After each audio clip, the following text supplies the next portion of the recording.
Good morning, everyone.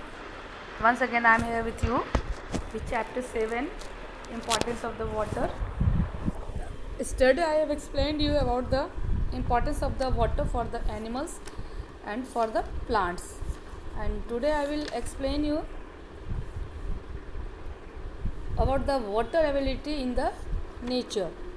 As you know that water is very essential for all of us, for plants and animals both. And so it is very essential for all of us.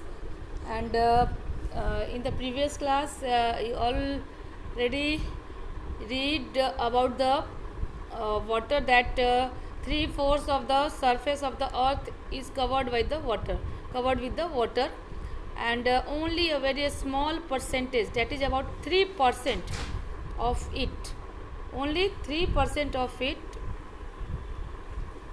is practically used by the humans in their daily life. So it is only 3% used. That means 90% of the water is present in the sea and 3% water is present in the river.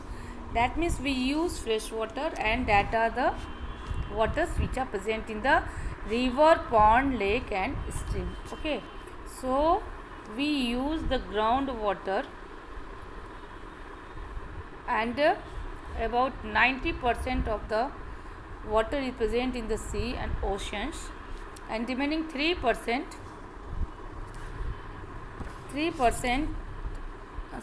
remaining 3% of water is present in river, pond, stream and glacier. That means now it become 100%, and 90% in the sea.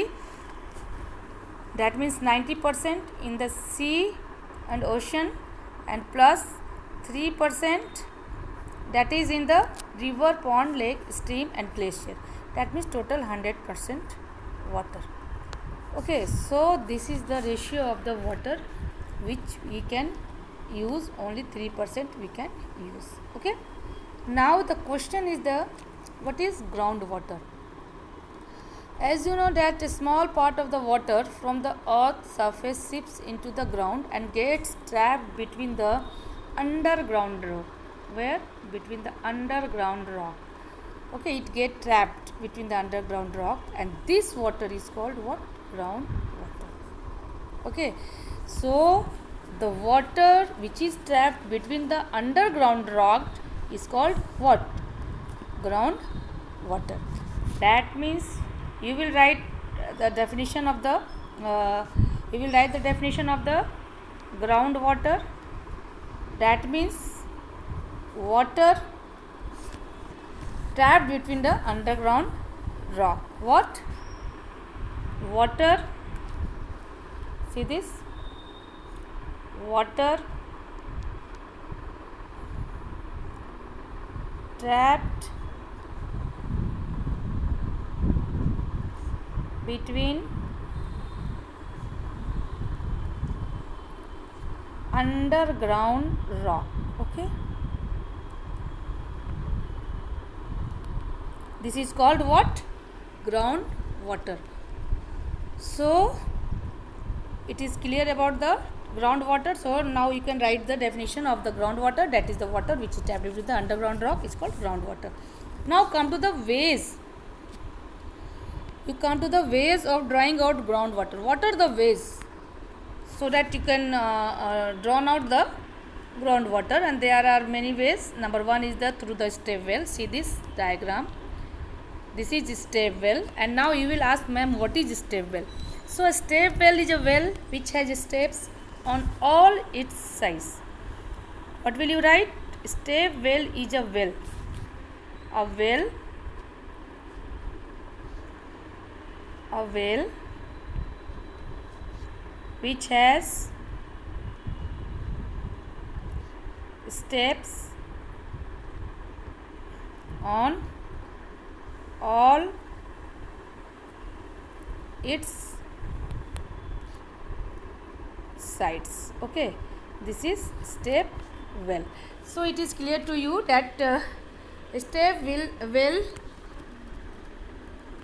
is the way through which we can draw out ground water. Okay, so this is about the step well. Okay, now move to the groundwater. Groundwater can also be drawn out by using the wheel or rat. Okay, water wheel. See this water wheel or rat. In Hindi you can say it rat, and in English it is water wheel. And by this method we can irrigate a field. So irrigation is done by drawing the water from the water wheel or a rat. Okay, now come to the well. The next is the well. See this is a well. In this well there is a pulley. Okay, see here there is a pulley. Okay, and this pulley, and what is the use of the pulley? And you will see where here the pulley is there, and when we will hang a rope and bucket will be there, and when we will pull that rope, then this pulley will make it easy.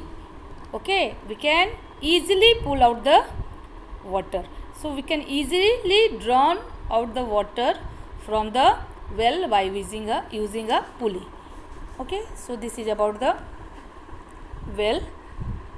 So it is very common and widely used method to draw out groundwater from a well, and we use pulley to draw the water. Okay, now see, you will see that water is also drawn out by using what? Tube well. TUBEWELLS. And what is there in the tube well? In a tube well, a long pipe is inserted deep into the ground. Okay, where it dips below the ground water level, and water is then drawn out by using a hand pump or electric pump. Okay, all of you have seen the hand pump. That means by hand pump you can draw out the water. You can draw the water. Okay, and when you will use a motor, then it will be easy to draw the water. So electric pump or hand pump is used to draw the water. Okay, now come to the water supply. Now you will ask, this is very important to you, that what is water supply. So now in ancient time well is used and river is used to draw the water, but nowadays well planned water supply is there. Okay, well planned water system is there, and in that what happened, in a town or cities, the water is purified. What happened? The water is purified by the different process. Okay, and then we make that water, that means river water, fit for drinking. Okay, and then what happened? Then they stored in a tank, and through that tank, through a pipe, it then sent to the homes and offices. Okay, so through a network of pumps and pipe, the water is, that drinking water is sent to the homes and offices. Okay, so this is the water supply. So nowadays we are getting the water through the tap with this method. That means river water is purified, and then we make that water fit for drinking. Then we store that water in a tank, and through the tank, through a network of pumps and pipes, it reaches to our home. Okay, so this is the water supply in the nowadays. This is in the town and village, both places, and this process is in use. Okay, so this is the, by this method we can get drinking water at home. Okay, and now see, this chapter complete, and then today the water availability in the nature. Only you have to learn what definition of the groundwater and percentage of the water present in the sea and oceans, and percentage of the water that are present in the rivers, ponds and lakes. Okay, and then the ways of the ways to draw out the groundwater. Okay, and definition of the step well, and then what are the other methods used to draw the water, like water wheel and well. Okay, hand pump, electric pump, and water supply, how you get the water at your home. Okay, so this is all about this chapter. And keywords, and these keywords are very important for all of you. And number one is the amphibious animals. That means animals which can live both in water and on land are called amphibious animals. And aquatic animals, animals which live in water are called aquatic animal. Aquatic plants, plants which grow in water are called aquatic plants.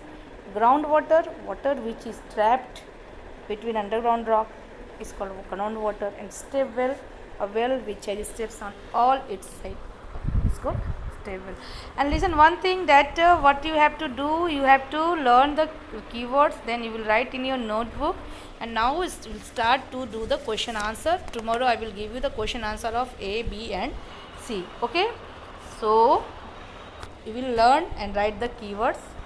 Okay, so these are the keywords, and you will learn these keywords, and these are very important keywords. Okay, that's all for today.